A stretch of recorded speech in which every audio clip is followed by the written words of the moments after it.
Welcome to the first episode of The More You Know. We're the Trailer Parts Outlet. We are one of the biggest online trailer parts distribution companies in the U.S. And this show is to bring you knowledge about your trailer, how to haul better, and how to stay safe while doing it.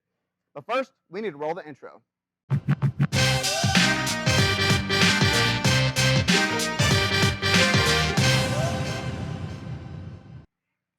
Today, I have Tyler with us. He is one of our sales guys. He's knowledgeable when it comes to trailer parts, how to use your trailer, and the things that go on it, under it, and to make it. So Tyler, why don't you tell us a little bit about yourself and what you do here? My name's Tyler. I've been here for a little bit of time now. I'm an inside sales rep here at the Trailer Parts Outlet. I also handle a little bit of the customer service, and I'm in charge of the Master Plans Facebook page. Master Plans, that's our trailer kit and our trailer plan company that if y'all haven't checked those out, check them out, trailerplans.com, or find them on the trailerpartsoutlet.com. Really great stuff if you want to build your own trailer. Well, with that, we're actually going to be talking about one of the main portions of building a trailer today. We're going to be talking about axles. Okay. So, you said we handle customer service in-house here. We have a lot of questions about axles, what kind, what do they do I need to replace mine? So let's just go ahead and dive into this. So, how would I know I need to replace my axle? Well, there's a few different ways you can look at it. There are some more obvious ones that people see on a day-to-day basis. Obviously, if you overload your axle is going to bend or even run the risk of snapping altogether. There's also another way you can check.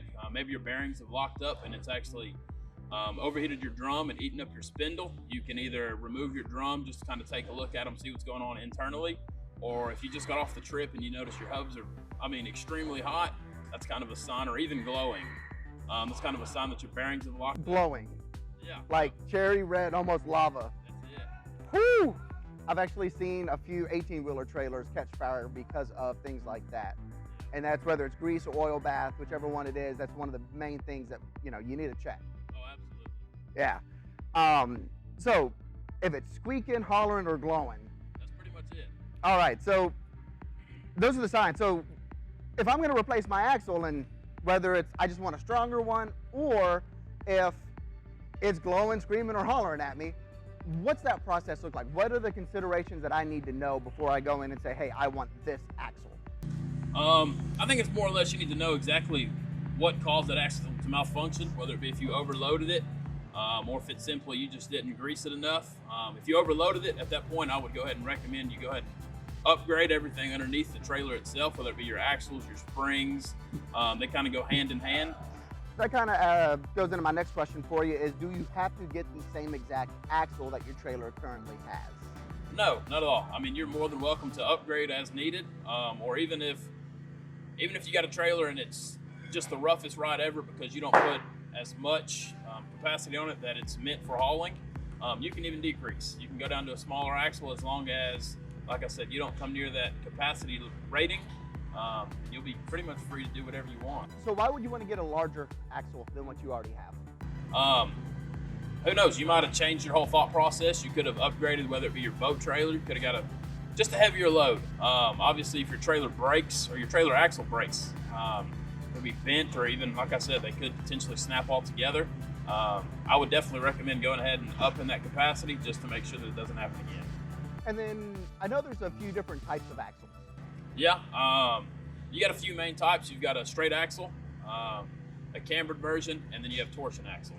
So what are the different use cases, if there are some, or is it just preference? It's a little bit of both, honestly. Typically with boat trailers, you're going to come across boat and cattle trailers are pretty big with torsion axles.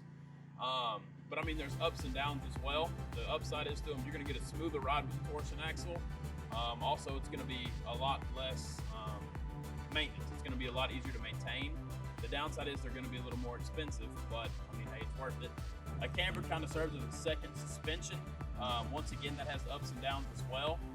I would recommend using a cambered version if you're more or less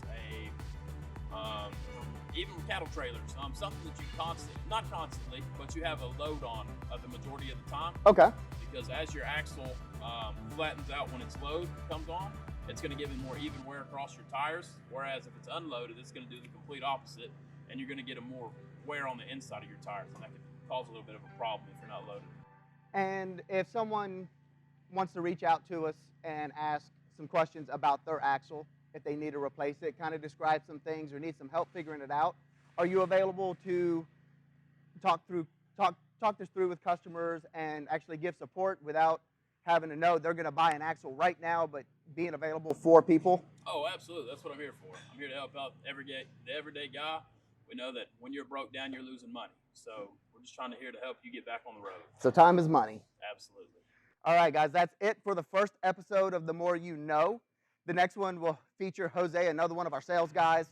He is going to follow up with some more questions about axles and some more of the after the sale, after it gets on, what you need to take care of and what you need to do. So it's been a pleasure, Tyler. We'll see you again on the show. And y'all need any parts, this is the guy to talk to. We'll see you in the next one. Hey guys, if this helped y'all out, if it answered any questions, let us know in the comments below. Also, if you have any questions, go ahead and ask them and hit that like button, hit the subscribe button, and we'll see you in the next episode. Thank you.